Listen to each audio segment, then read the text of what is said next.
Hello, in front of me I've got ZTE Axon 20. In this video I'll show you how to find file managers and how to manage it.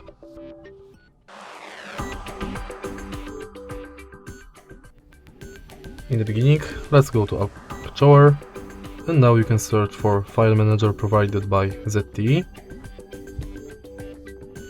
thanks to which you've got access to your pictures, audio, videos, apps, archives, documents, favorites, downloads, private space, and phone internal storage.